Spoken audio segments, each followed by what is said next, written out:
I'm interested in the bigger religious question, not simply when should we open and should we stream and should we not stream and what are the halakhic, but the bigger thing, why did God send this to begin with? Or did God send this to begin with? Is there a deeper religious meaning, which is this pandemic, which has transformed our world? And it really is a question about theodicy. Theodicy is a very fancy word that means justifying God's action in a world where evil seems to be happening. Perhaps it was best articulated by the philosopher David Hume. Now, Hume was an atheist. Right up to his deathbed, people tried to convince him to believe in God and confess his sins and whatever, and he did not believe in God. He was a skeptic, but he very famously wrote, is he, God, willing to prevent evil but not able? Then he is impotent. Is he able but not willing? Then he is malevolent. Is he both able and willing? Whence then evil? I think the problem of evil is the biggest problem for anybody who claims to be seriously religious. I've already prepared 2 classes up on udemy.com. The first one deals with the creation story in Genesis and different interpretations, and that's already up there. The second one deals with the soul, and that one hopefully will be up there this week. I'm waiting for approval. I'm thinking of doing a third one on the problem of evil. Why is there evil? And I'm going to look at 3 different approaches here. Feel free. You can mute yourself. You can unmute yourself. I'm not going to sit and mute people, but feel free to ask questions or raise your hand. For the there is a way to raise hands using Zoom. You got to go down to the bottom of Zoom, and or you can just raise your hand physically if you want. But I'm not sure I'll see you. The first approach is the atheistic approach. We live in an absurd world without God, or perhaps a God who does not have the power, who's impotent. The second message, and the one I'm hearing most often from many, many of my members and other people, is God is sending us a message through this coronavirus. This is a sign, a signal. The third approach, which is my own, nature runs according to its own rules. Our job is to perfect nature. So I'm going to explore each approach for a few minutes. What? How many people? Somebody said something. 17. Okay. Approach number 1, we live in an absurd world without God, perhaps a God without power. And I decided when this whole thing struck that I wanted to read a novel that would resonate in some way. So I decided to download Albert Camus' famous novel, The Plague. He was an Algerian-born French philosopher and novelist. He won the Nobel Prize in Literature in 1957. He's written a number of novels, including The Stranger and The Rebel, and the one that I read called The Plague. But he has a particular philosophy. Some call it existentialism, although he himself hated the term. But he wrote a very famous essay called The Myth of Sisyphus. And I remember having to read this in college when I was a freshman. I don't think I appreciated it then. I didn't read the whole thing, I read parts of it now. But in The Myth of Sisyphus, he talks about the famous Greek legend about a man who's forced to roll a stone up a mountain. It's a punishment from the gods. And each time he rolls it up the mountain, it falls down the mountain, and then he has to start over, and he has to do that forever, for all eternity. And he begins the essay by saying, this is his essay, The Myth of Sisyphus, there's only one philosophical question: suicide. Is life worth living at all? Because we live in an absurd world. And somehow what Camus says is that despite the absurdity, despite the meaninglessness of life, of rolling that stone, I'm going to read the very end of the essay to you. I leave Sisyphus on the foot of the mountain. One always finds one's burden again, but Sisyphus teaches the higher fidelity that negates the gods and raises rocks. He too concludes that all is well. The universe, henceforth without a master, seems to him neither sterile nor futile. Each atom of the stone, each mineral flake of that night-filled mountain in itself forms a world. The struggle itself toward the heights is enough to fill man's heart. One must imagine Sisyphus happy. And somehow the point of the essay is he finds joy and happiness in just his task, doing his task, even if it's a task in a meaningless world. How do you find meaning in an absurd world? How do we find meaning if there's no God? Just doing what we need to do. And that is the theme of Camus' novel, The Plague. And I read The Plague, and boy, did it hit home, because it tells the story of everything we were all going through. It takes place probably in the early 50s, maybe late 40s, in a small coastal city in Algeria. And the city is struck by the bubonic plague, and the authorities of the city shut down the city. Nobody could come in, nobody could leave. And it talks about a number of main characters. What's notable is all the main characters are men. Women are in a very seemingly passive role in this novel. It was written in the 50s, or late 40s, so one can understand. But how do various people, various men in this town react? And the theme that Camus keeps bringing up over and over and over is that people are in exile. You know, to be an exilee, and at one point he says, even an exile in your own home. And the quote, this is a quote from the novel, at the end of the plague, with its misery and privations, these men and women had come to where the aspect of the part they had been playing for so long, part of immigrants whose faces first, now their clothes, told of a long banishment from a distant homeland.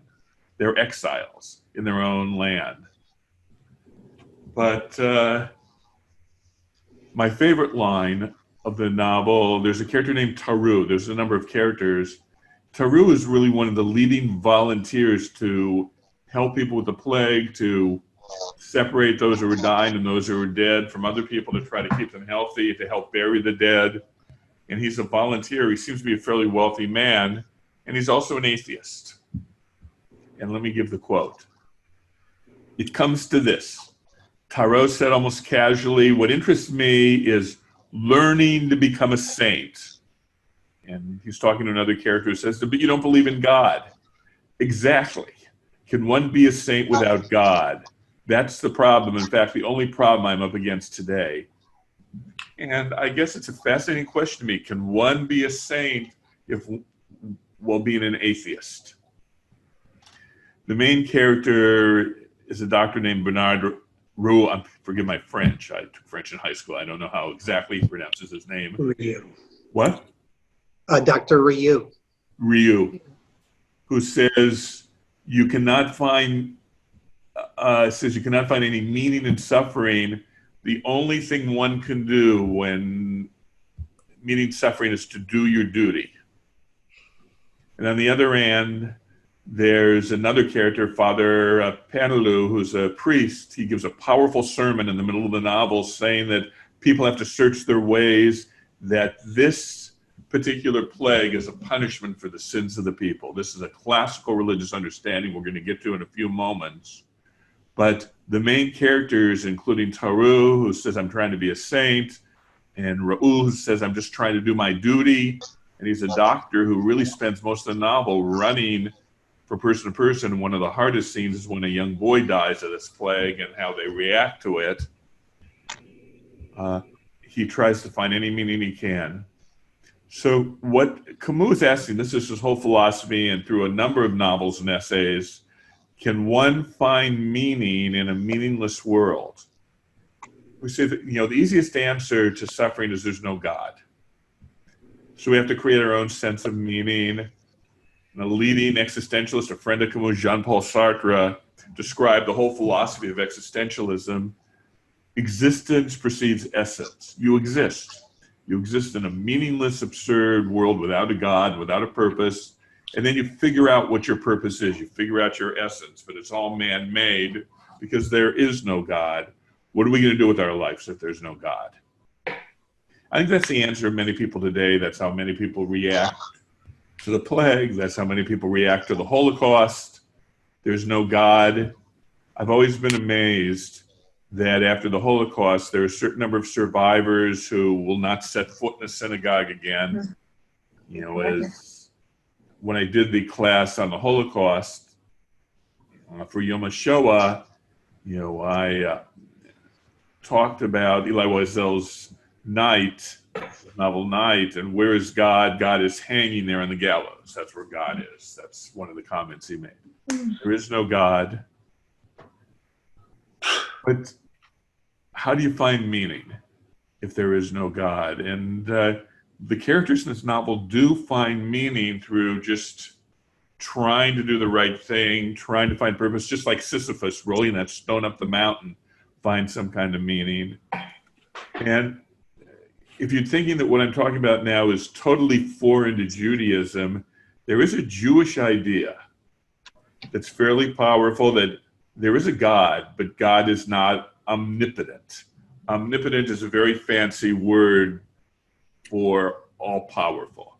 That God lacks the power, God wants to reach down and stop suffering, but God is unable to. And it's a God with limited power, and perhaps God lacks the power to prevent the virus. If you ever read, and I'm sure everybody here probably did at some point or other, Harold Kushner's best-selling book, When Bad Things Happen to Good People, the main theme of the book, his son died tragically of a rare disease when he was a teenager, and he wrote the book in response. He said his son's death changed his theology, and he more or less said that God cries with us, but lacks the power to prevent this tragedy. It's a very different image of God, a God who cares, and it became important, where it really became important is in Kabbalah. Because there's this idea in Kabbalah of Tzimtzum, where God self-limits God's very self. God fills everything, and then God limits God's self, leaves behind these divine sparks, and we're going to return to that idea in a little while, that these little sparks of God are covered up, and our job is to uncover all those sparks. So how are we to act in a world where God appears unable to act, where there is no God, an absurd world? And perhaps Thoreau is correct. We need to become saints. We need to act as if there's a God, even if we don't believe in God. But I think that's the first approach I had to do. And the novel, The Plague, is worth reading, but it really hit home in a lot of ways. I read it at the height of social distancing when I was pretty much stuck home. I want to talk about a second approach. And this is the approach that I've heard from many, many people. And that is that God is sending a message to us. That God caused this plague. There's a lesson God is trying to send to us. Either God is sending the message, or the other way I've heard it is the earth itself is an organism and the earth is trying to tell us something. The plague is trying to get us to change our ways. And I actually wrote out my own reaction to that message a few weeks ago when we read the portion, Parshat Bahar Bahukotai, at the very end of the book of Leviticus. I wrote my weekly message about what I had heard that God is trying to tell us something. So let me just quote a little bit of my own message. People ask me on a regular basis, Rabbi, why is this happening? Why is God doing this to us? What is the message of the pandemic? I've heard the same answer from numerous people. God is trying to tell us something about our relationship to the earth and our relationship to nature. Stop. If we stop going out, stop driving so much, stop working the earth, then nature will reclaim her rightful place. The newspapers offer articles about how coyotes are returning to urban areas and other wild animals are flourishing. Pollution is down throughout the world and the skies are clear. People tell me the Himalayas are clear from India than they have been for years, but both Tibet and Nepal have canceled all climbing on Mount Everest, a major boom to their economies in the month of May.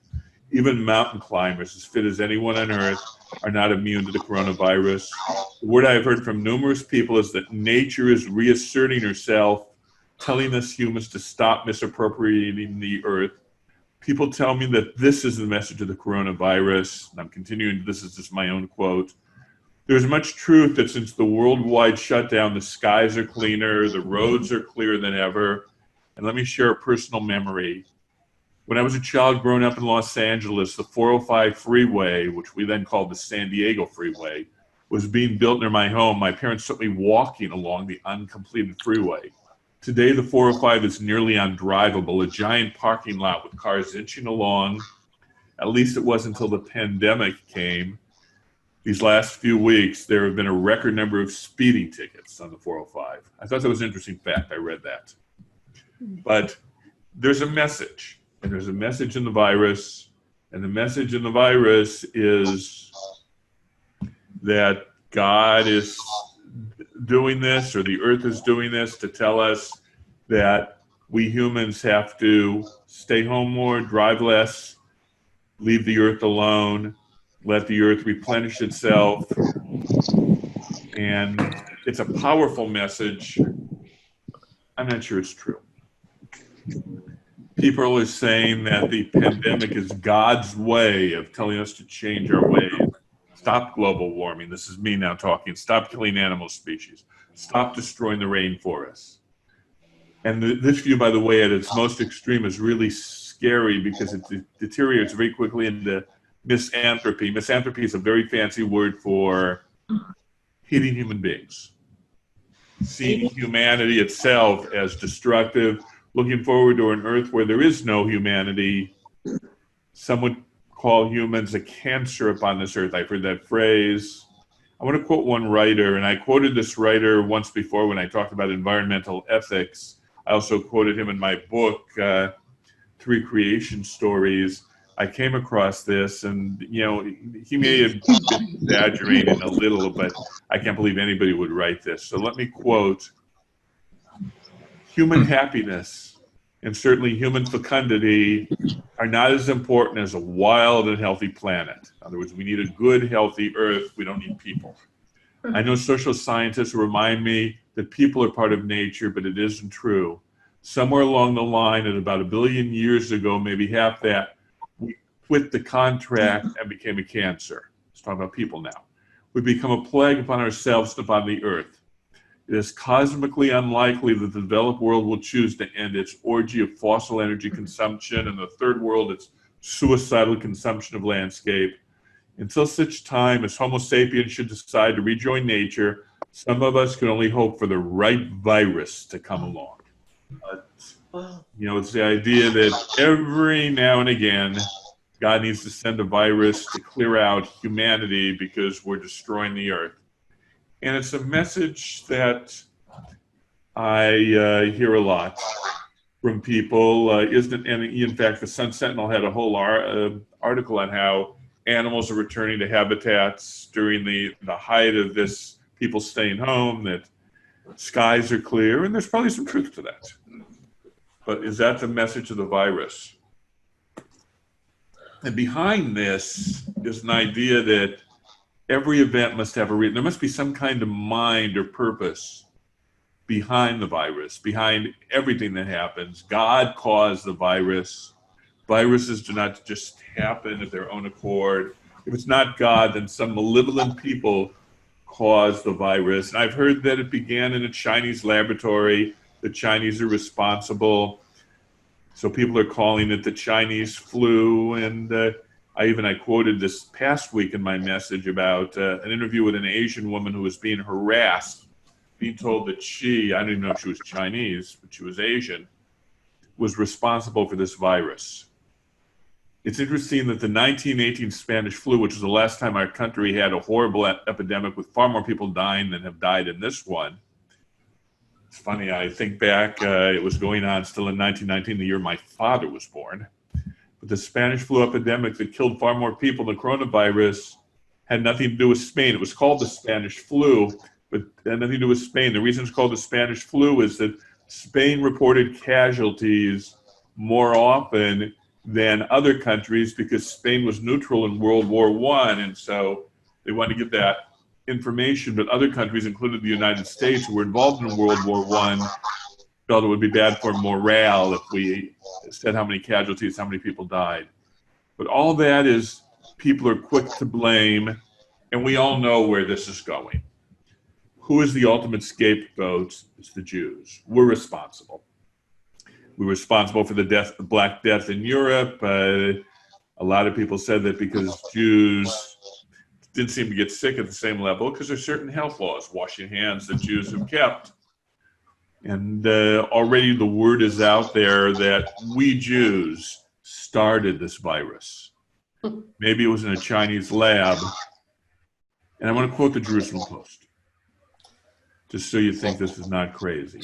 Mufti Abu Hassan Massoud, a Pakistani Islamist, a cleric affiliated with Tehrik-e-Taliban movement of the Taliban in Pakistan, which has been wisely designated as a terrorist organization by most Western countries, declared Thursday that Jews created the coronavirus for the purpose of global governance. And thus, any vaccine developed will be controlled by Jews, according to the report by the Allgemeiner.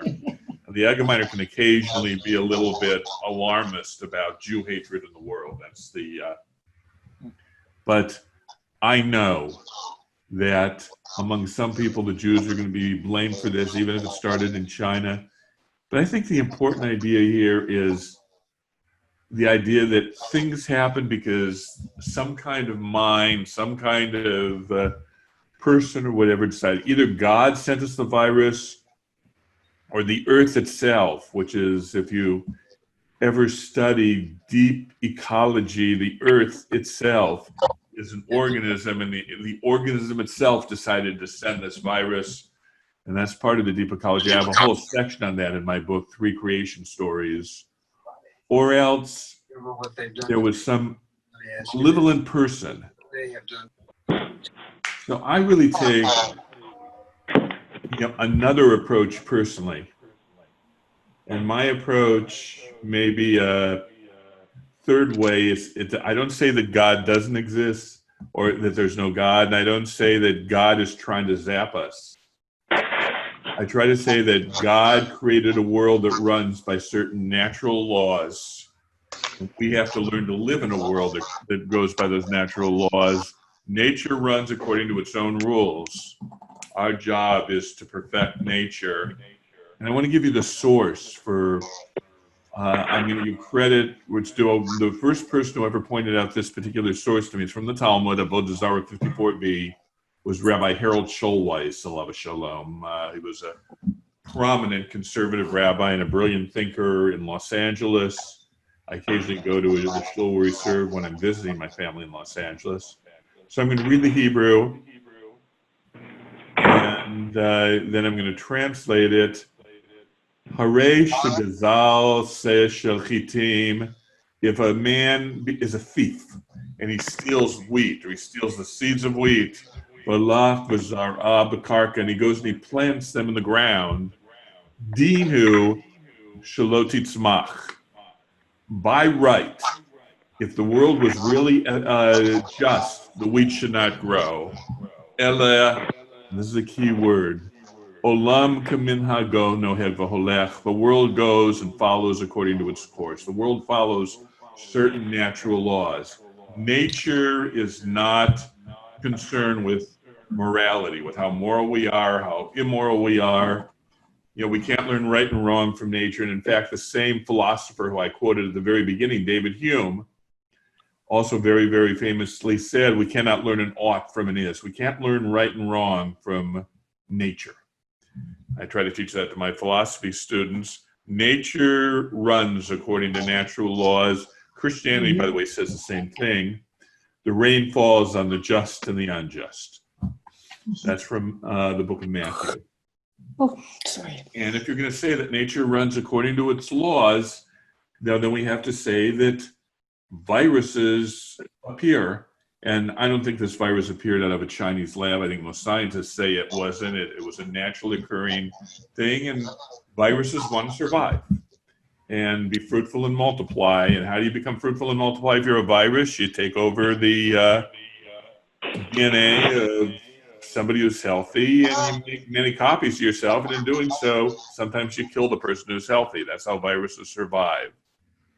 So the question really is one of, how do we explain what I would often call natural evil? The fact that nature, as it goes about its business, is often very hurtful and very painful. How do you explain?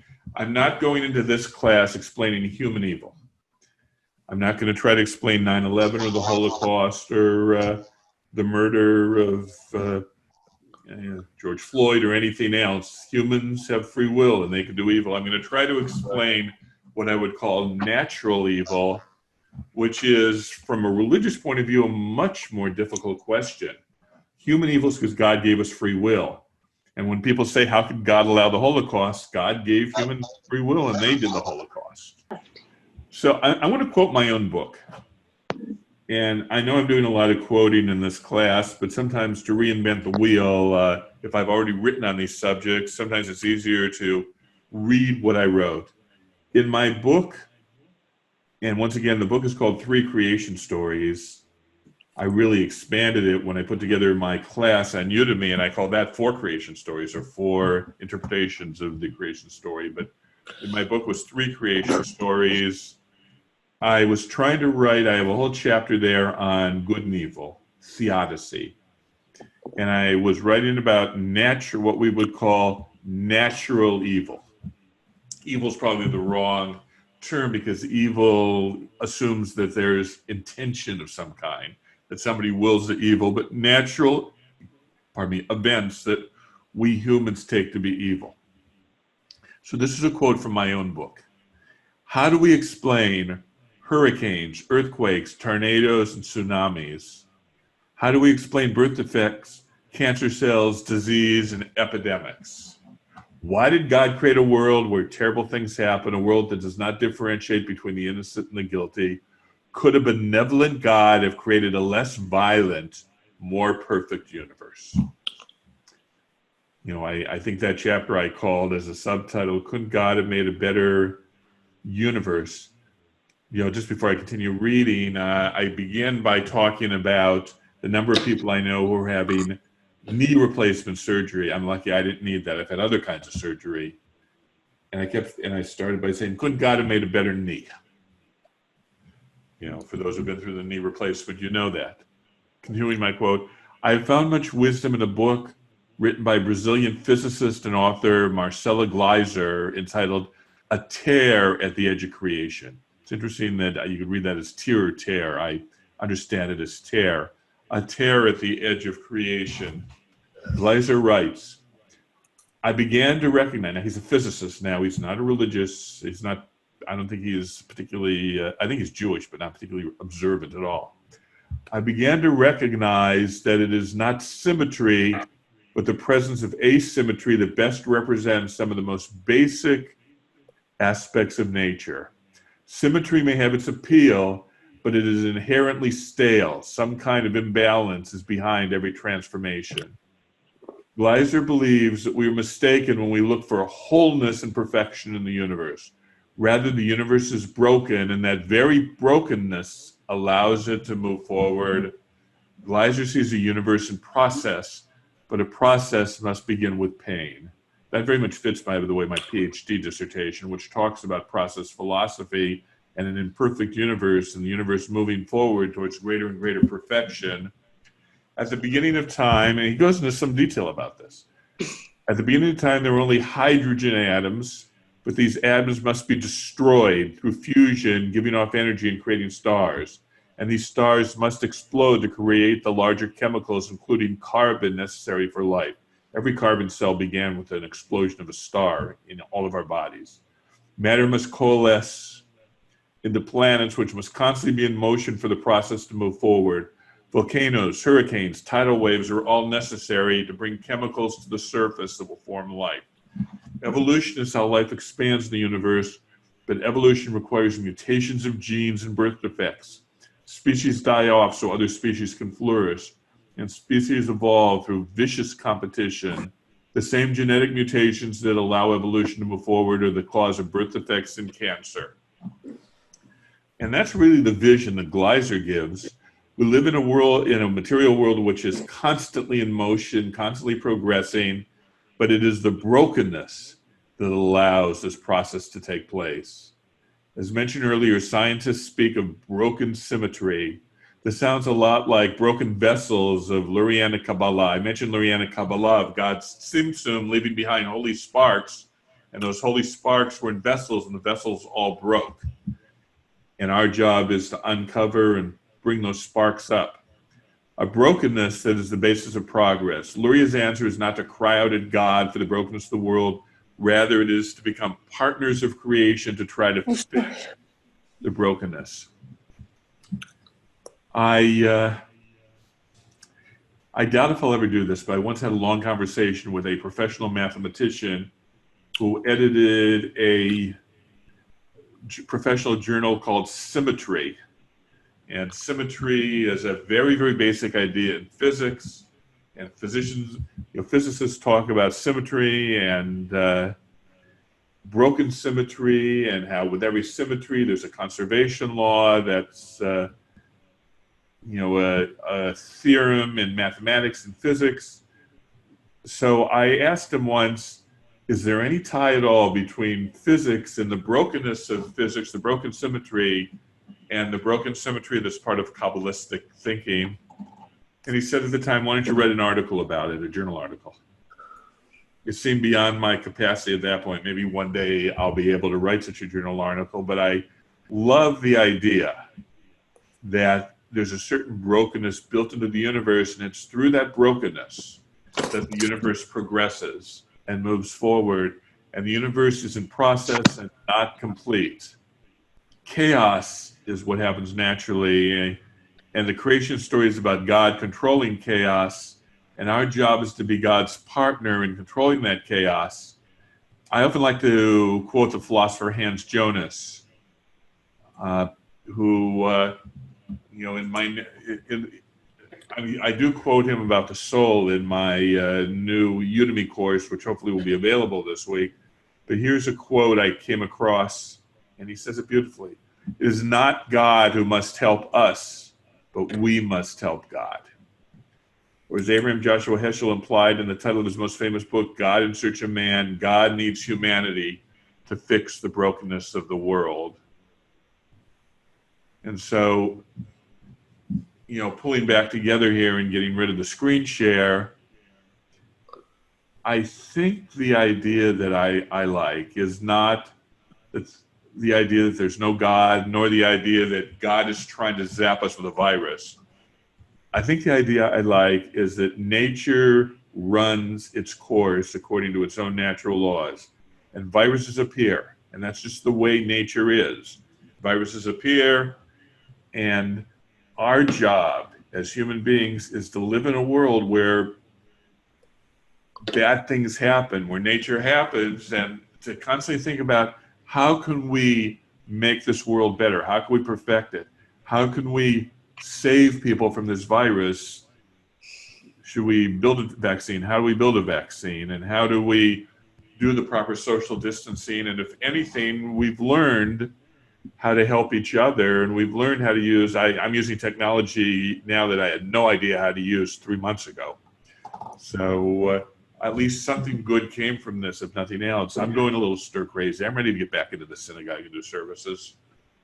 But what do we learn, and how do we help things along? And, an example I sometimes get, and it's a painful example, I'm friendly with a fellow from Haiti who's living here now, but he has family in Haiti. And we sometimes talk about the horrible earthquake that hit in Haiti and what's going on and what a mess Haiti is. I grew up in Los Angeles where we had horrible earthquakes, but why don't the horrible earthquakes in Los Angeles? My parents, during the Northridge quake, my parents were alive at the time, had a giant dresser fall on their bed. And, could have been badly hurt. They weren't. But somehow in Los Angeles, we've learned to deal with earthquakes. In Haiti and in other parts of the world that are much poorer, they haven't learned to deal with earthquakes or the awful tsunami that hit a number of years ago. And I think we as human beings have to learn. I can't say to control nature, that's the wrong word. Nature's going to go about its business. There's going to be earthquakes, there's going to be hurricanes, there's going to be tsunamis, there's going to be viruses. But we have to learn to be God's partners to control the chaos and make this a better world and help create the world. God is constantly renewing creation. And another comment, if I can make it before I kind of open this up, we say each day when we begin our prayers, praise you, Lord our God, King of the universe, Yotzer Or V'Rechoshech, who makes light and creates darkness, Oseh Shalom V'Re'etoko, makes peace and creates everything. That same verse in Isaiah doesn't say creates everything, creates evil, what we would call evil. The pain in the universe, the suffering in the universe is also part of God's creation, and it fulfills whatever purpose that nature's trying to do. And our job is to be God's partner, and maybe that image of unleashing all the holy sparks is probably the best image we could have. So I do believe in a God, and I do believe that God goes about it, the nature goes about its business, and I do believe we have to react to this virus saying, what can we do to be God's partners to make this a better world?